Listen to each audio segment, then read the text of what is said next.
Welcome back. After a week off, Jeff was back at it at the whiteboard, and today he explains a simple concept that could have big implications in a win or a loss for ISU as they take on the Sooners. Welcome back to the whiteboard.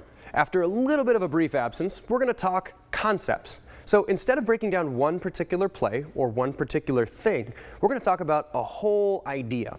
And so what that idea that we're going to talk about is a pocket.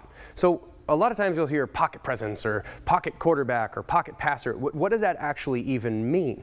Well, a pocket is just this. So this is a tackle, guard, center, guard, tackle.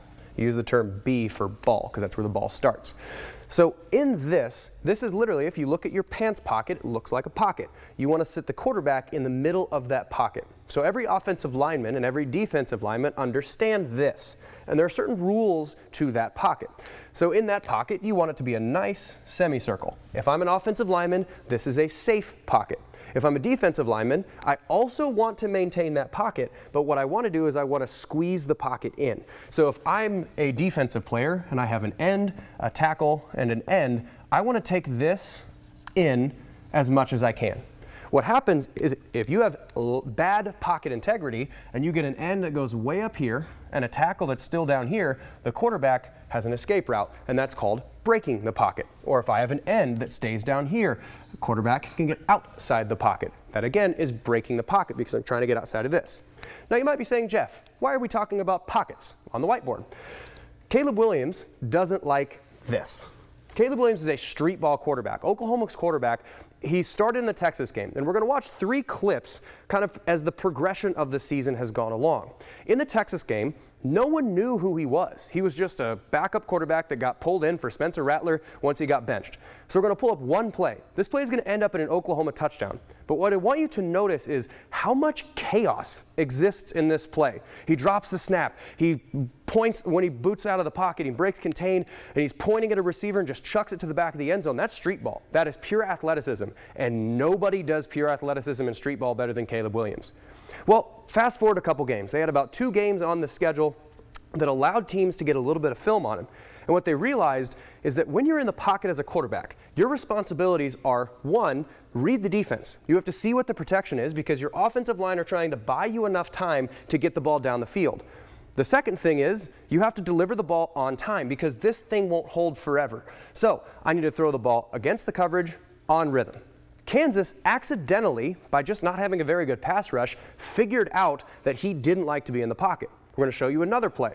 Looking at the Kansas game, there's a play where, as we watch this play work, look how little chaos is on the field. There's no one anywhere near him. It's a great pocket. The offensive line does a good job of holding up, but all of a sudden he wants to break contain. He's looking. It's 5 seconds before he throws this ball. He gets out to the side, and if you're a quarterback, your job, again, number 1, is read the defense. What is the defense telling you? Read number 1, not there. Read number 2, not there. Read number 3, Kennedy Brooks on the sideline, wide open. It's 2nd and 10.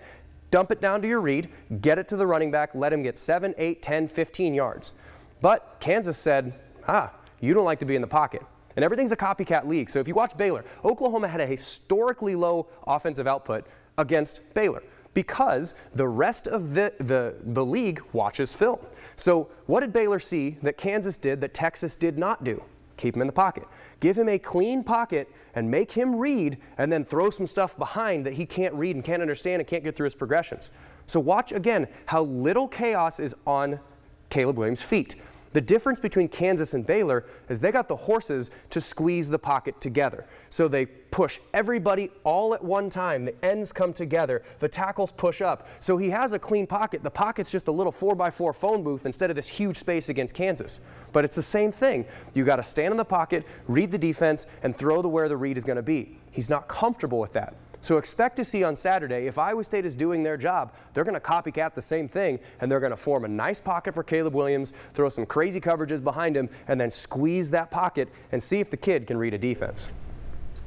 You know, with the style of play that Iowa State plays, will they be able to just get pressure with those three guys, or do you think they're going to have to do something a little bit extra in order to contain him? Well, and the crazy thing is they don't necessarily need to get pressure because Caleb Williams doesn't like to be in the pocket. It makes him feel uncomfortable. It's sort of like Ben Simmons for the 76ers at the free throw line. It's not that he's a bad shooter. It's just he's not comfortable there. So you almost want to put him in a space and just say, hey, look, dude, all you got to do is shoot the ball. All you got to do is throw it to a guy, and you kind of keep him in the pocket. So the best thing that Iowa State can do isn't necessarily to get sacks.